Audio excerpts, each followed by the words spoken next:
Shalom and welcome to Jerusalem Studio. Israel's governing coalition is undergoing its most severe crisis since its establishment some 3.5 years ago, following the resignation of Defense Minister Avigdor Lieberman. Israeli Prime Minister Benjamin Netanyahu is making every effort to keep his coalition, during what he termed as a sensitive security period, from disintegrating, but other politicians may have plans of their own. To further discuss this matter, I'm joined here in the studio by Professor Zeev Hanin, who is an expert on Russian and Middle Eastern studies at Ilan and Ariel universities. Welcome. Pleasure. I'd like also to welcome our TV7 analyst, Mr. Amir Oren, and Mr. Ayalon, who is Israel's former deputy foreign minister and the Israeli ambassador to the United States. Welcome. Pleasure, Jonathan. We'll start with you, Mr. Oren. To what degree is this coalition really fragile, and how deep is this crisis running? You raised two separate questions. One is Netanyahu in pressing his case for keeping the coalition running, saying that Israel is now involved in a sensitive security period, security situation. To what extent is that really the case? And the other question, the bigger one, is how fragile is the coalition, and can Netanyahu keep it for the next 11 months or so? Now, as for the security question, Israel is not right now involved in any problematic campaigns against its neighbors. It is not under any new threat. Of course, a crisis could always emerge in Israel's precarious position, but this has been true for many years. And it seems like an argument for Netanyahu why it is not the right time to call for early elections, even though the elections themselves will be held 3 or even 5 months from the time they are called. Now, Netanyahu reverted to his original coalition of 61 members in the 120-member Knesset. It was workable for the first year of his term, between the spring of 2015 and the summer of 2016.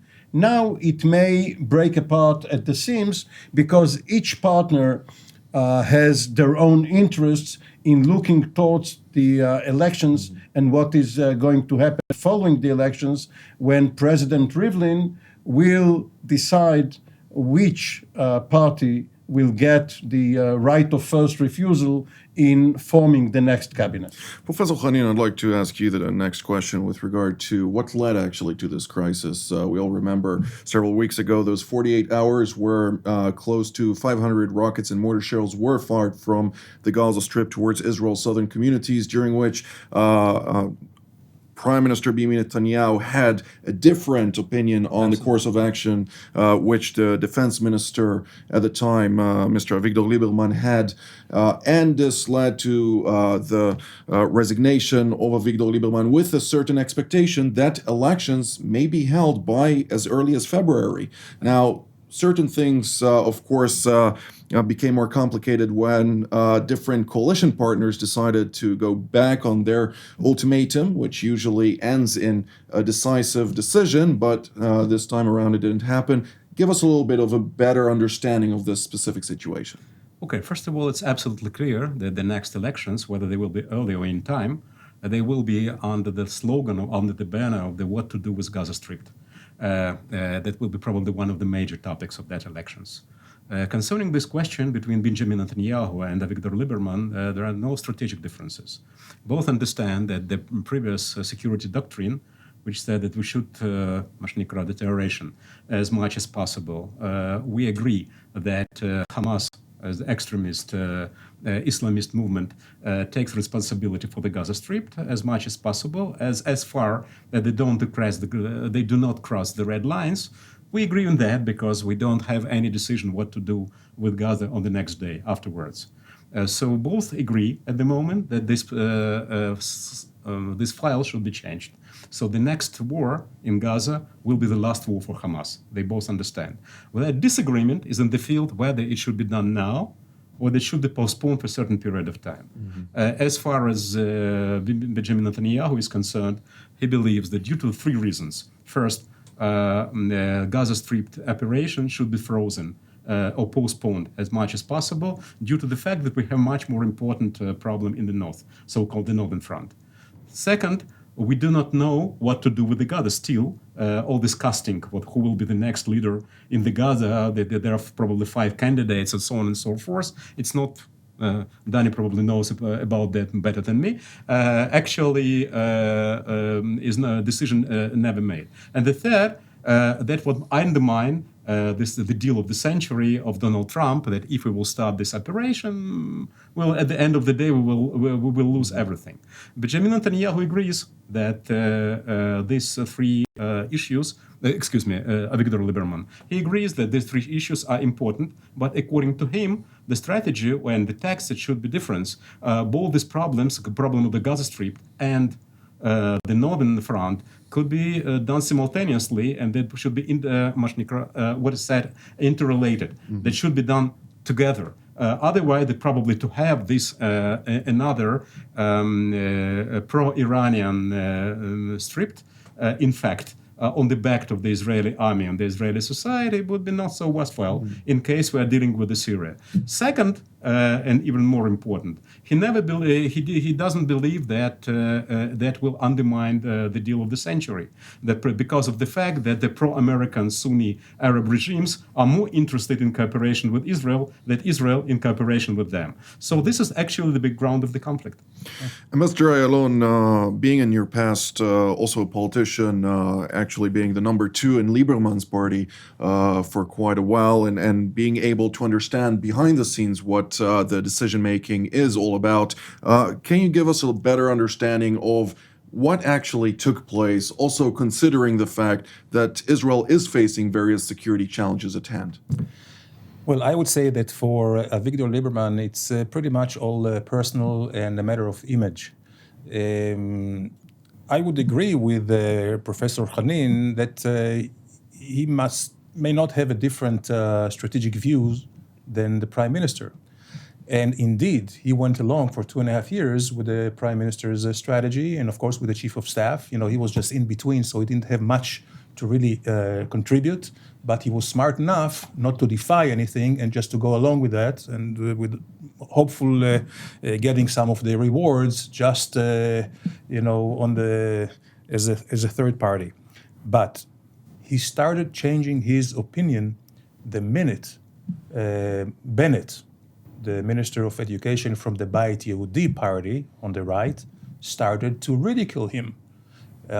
Because before he went into office, he promised in 48 hours Hania would not be living. Who heads the Hamas organization. Hamas. And then that the Hamas regime will not survive. And actually Gaza will be all destroyed. All these things, were actually used as very, very sharp political weapons against Lieberman from the right, and the left ridiculed him. They never had any trust in him anyway. So the only way, and he saw the polls, he was sliding in the polls to the verge of maybe not even passing the threshold. That means disappearing from the political arena. So he always is thinking, I know how he's thinking, he tries to really create or reinvent himself for every election. Mm-hmm. And which every good politician should do eventually. Right, except the reinvention is not in the content or in the substance, but it's in the slogans. Mm-hmm. So every election he has a very catchy slogan that keeps him, afloat and above the watermark. And this time, I believe his gimmick was just bolting from the ministry. He kind of. He made a check mark. Yeah, I was a Minister of Defense. Now I'm really ready for even beyond that, and understanding that keeping with the government, he would have really been destroyed politically. The only thing he had to salvage himself is to bolt, and by this creating some kind of a chaos in the political arena. And within this chaos, kind of to re-emerge and to reinvent himself as a politician worthy of leadership. But here is the gambit, because he was really basically playing chess with Bibi Netanyahu.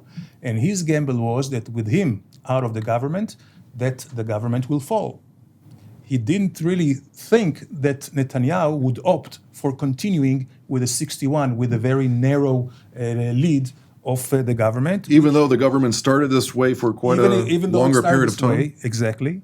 And what really defies the conventional wisdom is, why does Netanyahu want to prolong the life cycle of this government? Because some would say, right now, it would be very good for him personally to have elections. Why? First of all, he's leading in the polls in a massive way. Secondly, he will preempt any decision by the Attorney General. I mean, this will kind of push it back. And thirdly, probably he would have more or less the same government, the same composition of the government, and can continue with better hand. But for some reason, which I don't think anyone can figure it out, at least I cannot figure it out, he really keeps this government together by the skin of his teeth. And there is another thing is, nobody wants on the right side, nobody wants to be the one named as bringing the government down and moving elections forward. Because they cite two examples of the past. In 1992, Shamir government, very hawkish, very right-wing. The right wing of even right to Shamir brought the government out, and they received labor with Yitzhak Rabin. 99, same thing. Netanyahu, in his first term, he came back from the Y plantation, getting a deal with Arafat. The right wing in the Likud and the right parties right of the Likud brought the government down, and they received Ehud Barak. So there is kind of a chicken game between all of them. This is why Kahlon, the Kulanu party, doesn't want to be the one to be blamed. Nobody wants to be blamed, but everybody wants to dissolve this government as quickly as possible. But for Bibi, he's in a best situation, because for him, I mean, what is a government of 61? If there is no confidence which can bring the government down, the issue is whether they can legislate or not. Mm-hmm. Bibi Netanyahu couldn't care less if they legislate or not. And we saw it just yesterday with the major law of Miri Regev, the Minister of Culture and what else? Just culture. Sports. Yeah. Anyway, Mr. Oren, I'd like to ask you with regard to, again, those 48 hours which sparked all this issue.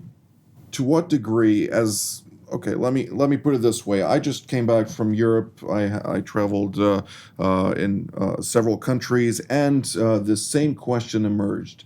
Why didn't Israel truly react to this just unexplainable situation where Hamas fires rockets, the Islamic Jihad fires rockets, and Israel just responds strategically, and that's it? The answer is composed of several parts.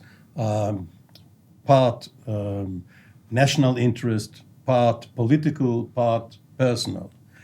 Israel's national interest, as defined by the security establishment, the armed forces, and ratified by the government, because the government, contrary to what is done elsewhere, does not guide its executive agencies. It waits for anything to percolate from the bottom up, and then it either approves it or rejects it. So the Israeli doctrine is right now on track to get some sort of a de facto coexistence agreement with Hamas. And what Israel will do is give Hamas some leeway, give the population in Gaza improved conditions for their livelihood, and expect them to be less desperate and therefore less militant.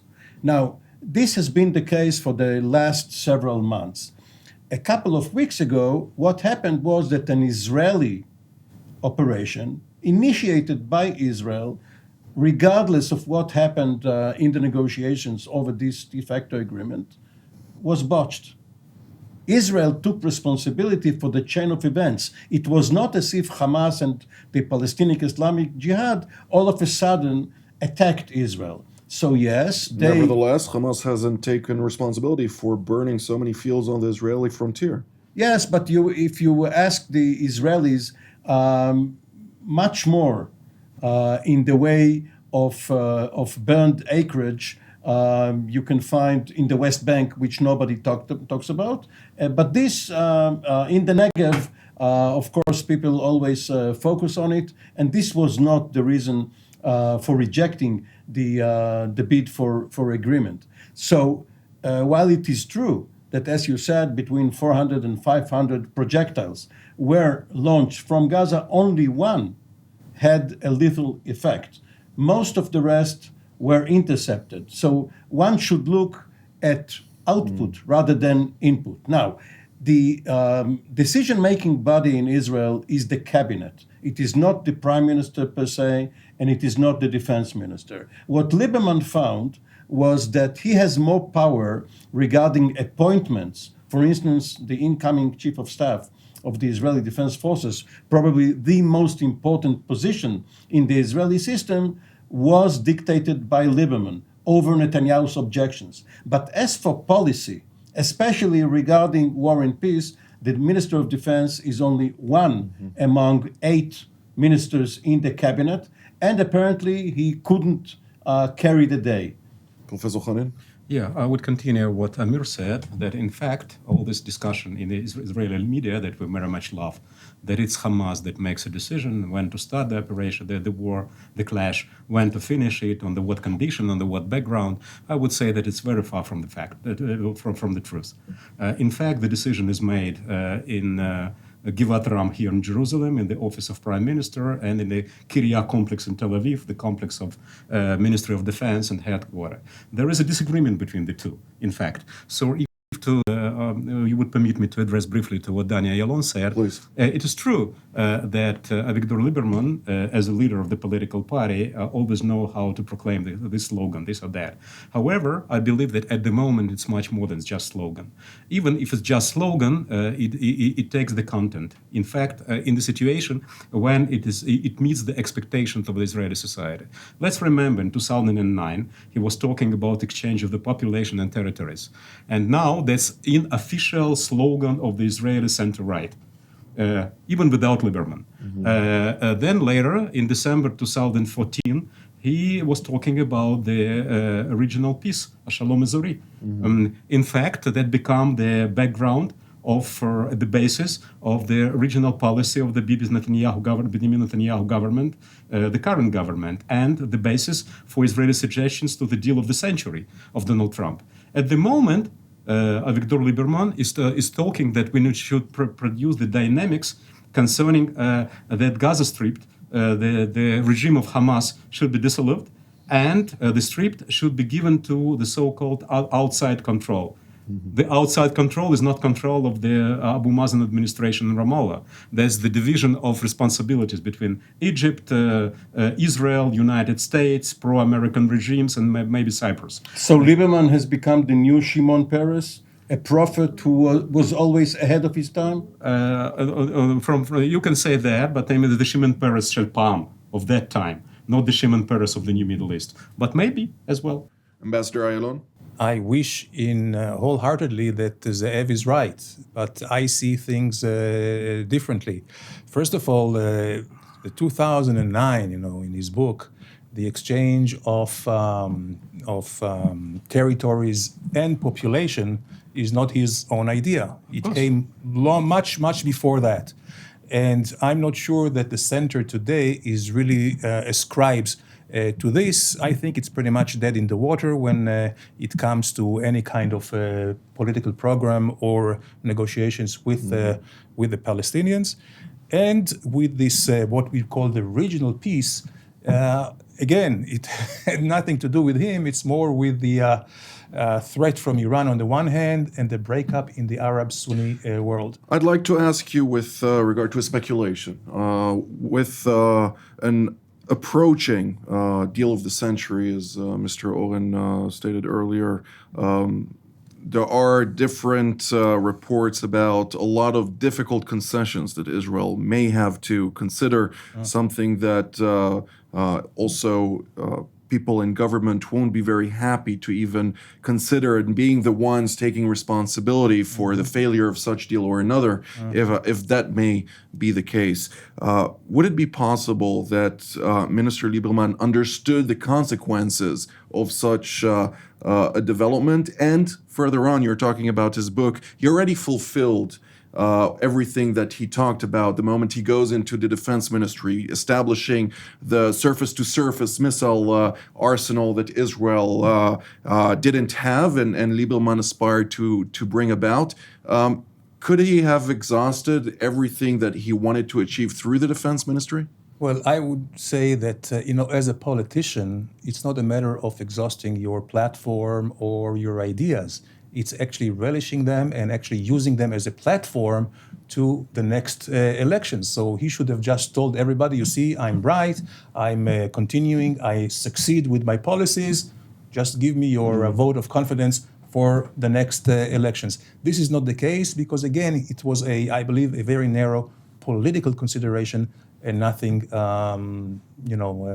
nothing of a strategic position. And with regard to the American element? And with the American element, it is quite obvious that Americans will not present it until and unless Bibi Netanyahu, the Prime Minister, is ready for that. We already hear some remarks from Washington that they will do it when the time is right, not any minute before that. And of course, if Israel now, whether it's in an official elections year, or we are in an election year anyway, because 19 is an election year, or even if not, formally in election season, they will not do it. And I think that this, you're right, Jonathan, there will have to be some concessions from Israel.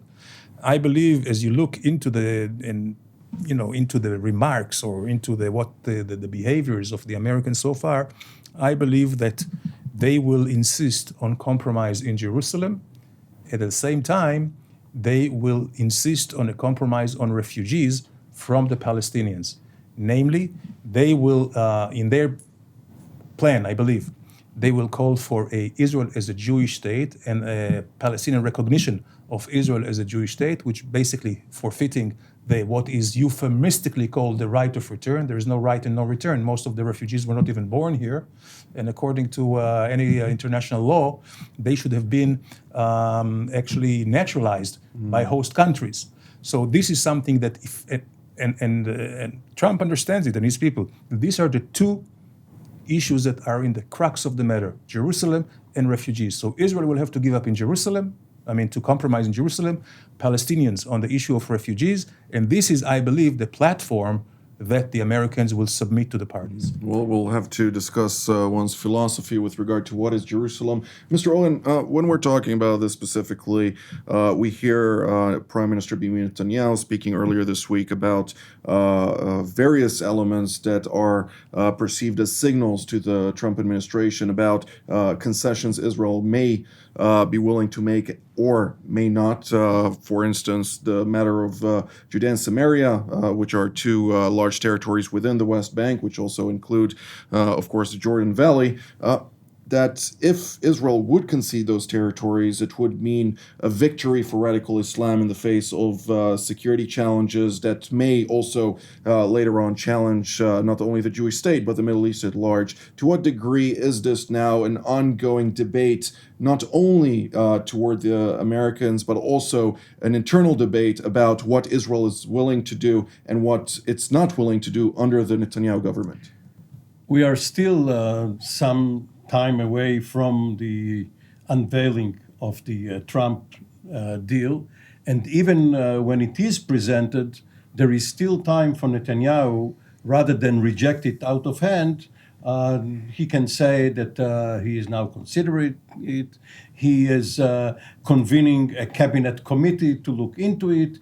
In principle, he can see positive aspects to it. However, Israel will have some reservations, and he is going to stall until the elections. And President Trump would not like him to suffer politically from this rejection. Well, we're drawing near to the end of the program, so I'd like to give each and every one of you the opportunity for a closing statement. Professor Hanin, we'll start with you. Well, I remember William Somerset Maugham, the great novelist, and his famous novel, The Theatre, when he said that the best actor or the biggest actor takes the biggest pose on the scene. So Bibi Netanyahu is a great actor, so he takes the pose, meaning that he should a sort of a break between all this Gaza Strip story and the next elections. And I believe that Trump would go with him. Ambassador Ayalon? Yeah, I would go along with what Zeev said, that Bibi Netanyahu is a master politician.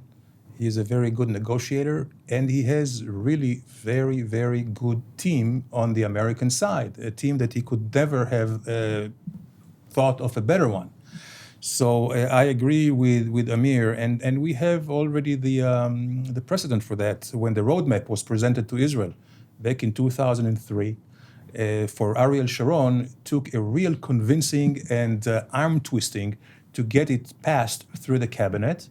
The only way to do it was attaching 14 reservations to this. So this is a way, it's at the end of the day, the game is who will reject it formally.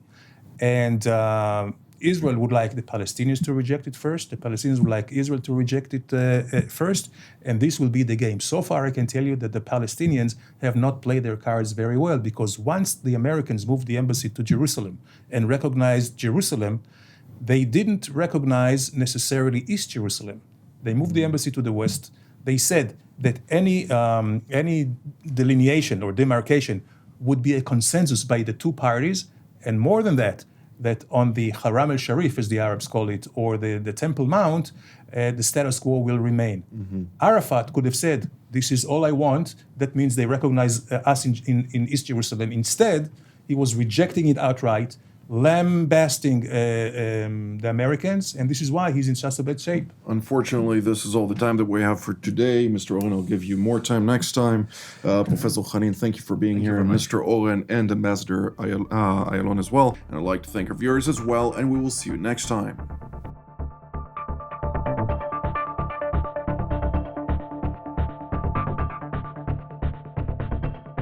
You just watched TV7 Jerusalem Studio. We encourage you to pray for the challenges raised in today's program. If you were blessed by our production, please consider supporting TV7 Israel. The details of our respective bank accounts for donations from Europe and the United States appear on the screen. Your generosity allows us to continue to serve God's calling, to broadcast content that truly matters through TV7 Israel from Jerusalem.